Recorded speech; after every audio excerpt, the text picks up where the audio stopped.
Hi friends, welcome to Michu's media. ഇന്ന് ഞാൻ വന്നിട്ടുള്ളത് വളരെ വ്യത്യസ്തമായിട്ടുള്ള ഒരു പായസത്തിൻ്റെ റെസിപ്പിയുമായിട്ടാണ്. നല്ല ടേസ്റ്റിയും ഹെൽത്തിയുമായിട്ടുള്ള ഈ റെസിപ്പി എങ്ങനെയാണ് നമുക്ക് ചെയ്യുന്നതെന്ന് നോക്കിയാലോ. അതായത് കറ്റാർവാഴ പായസമാണ്. അപ്പോൾ വളരെ ടേസ്റ്റി ആയിട്ട് നല്ല പാലട പ്രഥമം പോലെ കഴിക്കാൻ പറ്റുന്ന നല്ലൊരു കിടിലം പായസമാണ്. നമുക്കിതെങ്ങനെയാണ് ചെയ്യുന്നതെന്ന് നോക്കാം. അപ്പോൾ ഇതാണ് എൻ്റെ കറ്റാർവാഴ. ഇതിൻ്റെ ഔഷധ ഗുണങ്ങളൊക്കെ എല്ലാവർക്കും അറിയാമല്ലോ. ഞാനിവിടെ ഇതുപോലെ ഒരു ലീഫാണ് മുറിച്ചെടുക്കുന്നത്. നിങ്ങൾക്ക് എത്ര ക്വാണ്ടിറ്റി വേണോ അതനുസരിച്ച് എത്ര ലീഫ് വേണമെങ്കിലും ഇതുപോലെ എടുക്കാം. ഇനി നമുക്കിത് കട്ട് ചെയ്ത് 2 മണിക്കൂറെങ്കിലും ഒന്ന് ചാരി വെക്കണം. അപ്പോൾ ഇതിൻ്റെ ആ മഞ്ഞ കളറിലുള്ള കറയൊക്കെ നന്നായി ഒന്ന് വാർന്നു പോകാനായിട്ടാണ്.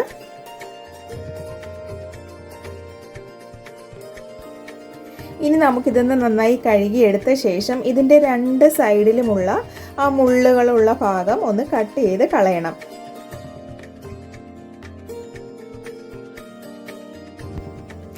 ഇനി നമുക്കിതിൻ്റെ ഒരു സൈഡിലുള്ള തോല് ഇതുപോലെ നമുക്കൊന്ന് കട്ട് ചെയ്തെടുക്കണം.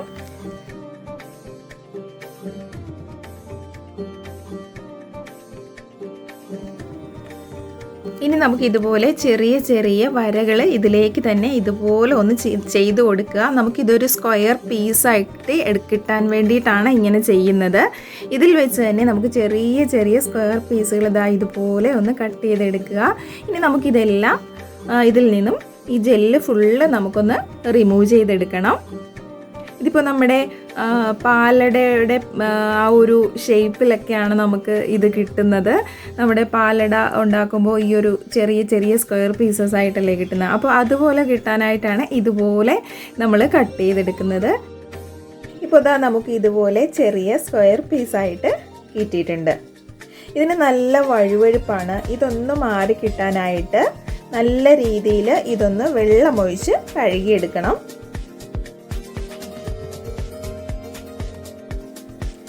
ഇപ്പോൾ ഇതിൻ്റെ വഴുവഴുപ്പൊക്കെ മാറി തമ്മിൽ ഒട്ടാതെ കിടക്കുന്നത് വരെ നമുക്കിതൊന്ന് കഴുകിയെടുക്കണം. ഇപ്പോൾ നമ്മുടെ കറ്റാർവാഴ ജെല്ല് റെഡി ആയിട്ടുണ്ട്. ഇപ്പോൾ നമ്മുടെ കറ്റാർവാഴ ജെല്ല് നല്ല ക്ലിയർ ആയിട്ട് തന്നെ കിട്ടിയിട്ടുണ്ട്. ആ വഴുവഴുപ്പൊക്കെ മാറി നല്ല രീതിയിൽ ഇതുപോലെ തമ്മിൽ ഒട്ടാത്ത രീതിയിൽ നമുക്ക് കിട്ടിയിട്ടുണ്ട്. ഇനി നമുക്കിതിലേക്ക് ഒരു 3 ടേബിൾ സ്പൂൺ പഞ്ചസാര കൂടി ഇട്ട ശേഷം നമുക്കിതൊന്ന് നന്നായി മിക്സ് ചെയ്ത ശേഷം കുറച്ച് സമയം ഒന്ന് മാറ്റി വെക്കണം. ആ കറ്റാർവാഴയുടെ ജെല്ലിലേക്ക് മധുരമൊക്കെ ഒന്ന് പിടിച്ച് കിട്ടാനായിട്ടാണ് ഇങ്ങനെ ചെയ്യുന്നത്. കുറച്ച് സമയം മാത്രം ഒന്ന് മാറ്റി വെച്ചാൽ മതിയാകും. ഇനി നമുക്കിതിൻ്റെ കുക്കിങ്ങിലേക്ക് പോകാം. ഇത് ഉണ്ടാക്കാൻ വളരെ എളുപ്പമാണ്. ക്ലീൻ ചെയ്യുന്ന സമയം മാത്രമേ നമുക്ക് ആവശ്യമുള്ളൂ. ഇപ്പോൾ ഞാനിപ്പോൾ ഒരു ചുവട് കട്ടിയുള്ള ഒരു ഉരുളിയാണ് എടുത്തിട്ടുള്ളത്. അതിലേക്ക് 1 ഗ്ലാസ് വെള്ളം ഒഴിച്ചു കൊടുത്തിട്ടുണ്ട്.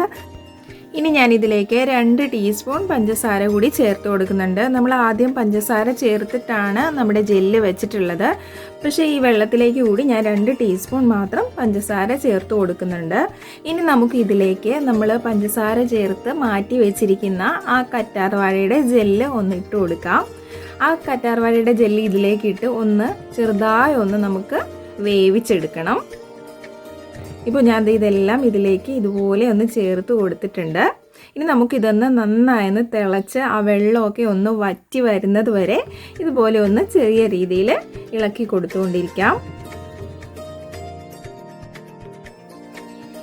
ഇപ്പോൾ നമ്മുടെ കറ്റാർവാഴയുടെ ആ ജെല്ലും ആ വെള്ളവും എല്ലാം കൂടി നന്നായി തിളച്ച് ഒന്ന് വറ്റി വന്നിട്ടുണ്ട്. ഈ ഒരു സമയത്ത് നമുക്കിതിലേക്ക് 1 ടീസ്പൂൺ നെയ്യ് കൂടി ചേർത്ത് കൊടുക്കാം. നെയ്യൊക്കെ നിങ്ങളുടെ ഇഷ്ടത്തിനനുസരിച്ച് ചേർത്ത് കൊടുക്കാം. ഞാനിതിപ്പോൾ ഒരു ഹെൽത്തി റെസിപ്പി ആയതുകൊണ്ട് തന്നെ നെയ്യെല്ലാം വളരെ കുറച്ചാണ് ഉപയോഗിച്ചിട്ടുള്ളത്. നിങ്ങൾക്ക് ഇഷ്ടം അനുസരിച്ചിട്ട് നെയ്യൊക്കെ ചേർത്ത് കൊടുക്കാവുന്നതാണ്.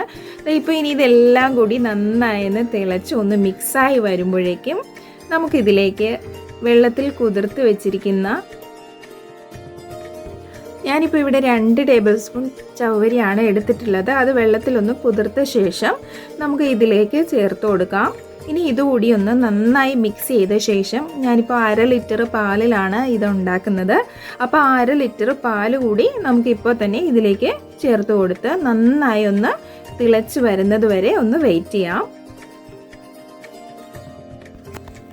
ഇപ്പോൾ ഞാനിവിടെ 1/2 ലിറ്റർ പാലിനുള്ള ക്വാണ്ടിറ്റിയിലുള്ളതാണ് ഉണ്ടാക്കുന്നത്. നിങ്ങൾക്ക് എത്ര ക്വാണ്ടിറ്റി വേണോ അതനുസരിച്ചിട്ട് കറ്റാർവാഴയുടെ ലീഫും കറ്റാർവാഴയുടെ ജെല്ലും അതുപോലെ പാലും നിങ്ങൾക്ക് ആവശ്യത്തിന് ഉപയോഗിക്കാം.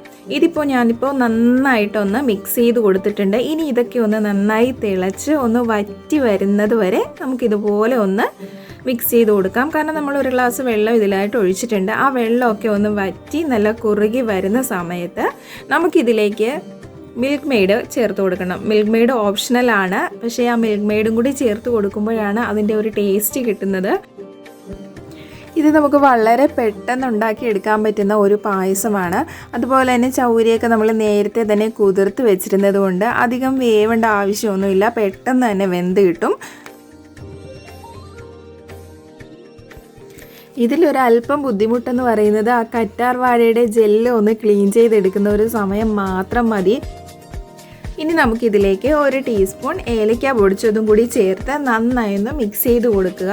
അതിനുശേഷം തീ ഓഫ് ചെയ്യുക. അതിനുശേഷം നമുക്ക് ഇതിലേക്ക് വറുത്ത് വെച്ചിരിക്കുന്ന കാഷ്യൂനട്ടും കിസ്മസും കൂടി ചേർത്ത് കൊടുത്ത ശേഷം ഇത് നമുക്ക് മാറ്റി വയ്ക്കാം. ഇത് എളുപ്പം തന്നെ ഉണ്ടാക്കാൻ പറ്റുന്ന വളരെ ഹെൽത്തി ആയിട്ടുള്ള കുട്ടികൾക്കൊക്കെ കഴിക്കാൻ ഭയങ്കര ഇഷ്ടപ്പെടുന്ന നല്ലൊരു പായസമാണ്. എല്ലാവരും ഇതൊന്ന് ട്രൈ ചെയ്ത് നോക്കിയിട്ട് ഫീഡ്ബാക്ക് കമൻസ് ആയിട്ട് അറിയിക്കാൻ മറക്കരുത്. നിങ്ങൾ ആദ്യമായാണ് എൻ്റെ ചാനൽ കാണുന്നതെങ്കിൽ ഒന്ന് സപ്പോർട്ട് ചെയ്യുക. അതുപോലെ തന്നെ നിങ്ങൾക്ക് എൻ്റെ വീഡിയോ ഇഷ്ടമായെങ്കിൽ ലൈക്ക് ചെയ്യാനും ഷെയർ ചെയ്യാനും മറക്കരുത്. ഇതുപോലെ വെറൈറ്റി ആയിട്ടുള്ള പുതിയ വീഡിയോസുമായി ഇൻഷാ അല്ലാഹ് നമുക്ക് വീണ്ടും കാണാം. അതുവരെ താങ്ക്സ് ഫോർ വാച്ചിങ്.